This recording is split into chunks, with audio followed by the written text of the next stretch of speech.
Hey everybody, I'm Mr. Briggs, and a hashtag is actually called an octothorpe. There's a fun fact today.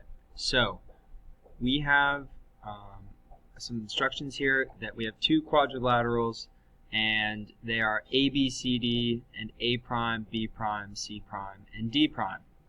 These primes mean that they have happened after this object. So this object existed, a transformation happened, and then this object was created. If we were to do another transformation, then it would be A double prime, B double prime, C double prime, D double prime, so on and so forth.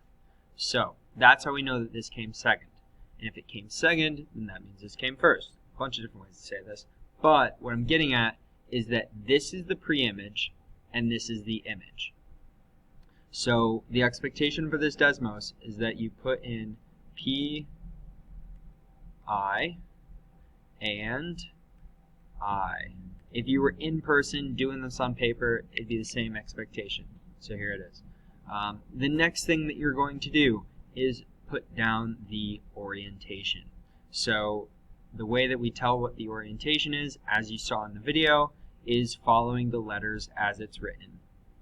So we go from A to B, through C, all the way to D, and it's a home run. Okay, so now we see that we're going in this direction. And then we will write counterclockwise. Okay? So those are the three things for each image that we're expecting. Over here, you can do the same thing. A to B, to C prime, to D prime, and it's another home run. They're knocking it out of the park. Okay, so then it's CW. Okay, because that's going clockwise. Great. So for each question that you're going to be doing in this Desmos, that's the expectation.